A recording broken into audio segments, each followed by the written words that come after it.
Hanging Cobra is a progression of your traditional Cobra where your hands are on the floor. Of course, it's still an upper back mobility exercise, albeit a passive one.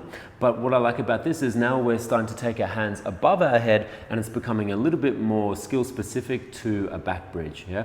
So it adds another layer of complexity into it essentially. Now for this, you can use either a rigid bar or I like the rings. They offer a little bit more freedom, but either one will work. Yeah. So in terms of the bar and ring height, you can start at about chest height when you're standing, and that should be a good kind of place to start with. But of course, depending on how long your arms are, depending on what your upper back mobility is like, will determine that height. Yeah. So otherwise, all you're going to do is this: kneeling down in front of the bar or the rings, hands on with a pronated grip. So that means just palms facing down.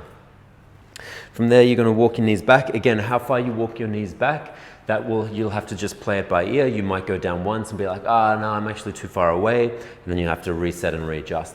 What we're looking for is for the shoulder, the hand, elbow, shoulder to be in one straight line as you come down towards the floor. And then the mid-back kind of curves away from that, yeah, into the lower body.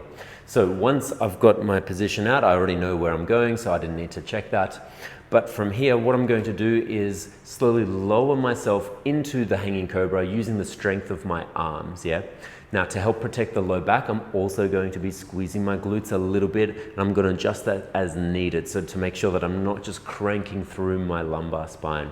While I'm hanging there, I'm thinking lifting the chest, I'm trying to look up, and I'm just going to try to breathe mostly into my upper body and try and relax as much as I can. So I'm going to focus on a soft, slow exhale. This is what it looks like. Palms facing down, holding on, glutes on slightly, and then I'm going to gently lower myself like so into the hanging cobra.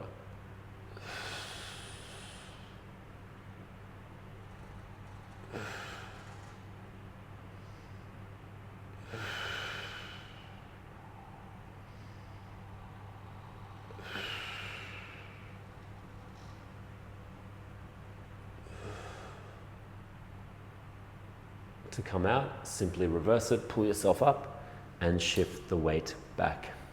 Now, if you're only feeling this in your low back, you've made the angle too extreme, dial it back, perhaps make it a little bit higher so you don't bend as much, yeah? And that's another variable you can play with. Also, we can offer that glute squeeze a little bit more to help protect the lumbar. But hopefully, you might get a bit of a stretch through your lats and chest depending on how tight you are, but the emphasis should be on those muscles that surround or line your spine in between the shoulder blades, down the rib cage. Those are the ones where hopefully you feel like a really big kind of opening, or it can be a little bit tightness. It'll be individual, but that's what we're going for. Obviously hold this for the prescribed time, anywhere from 10 to 45 seconds, and enjoy those back bend gains.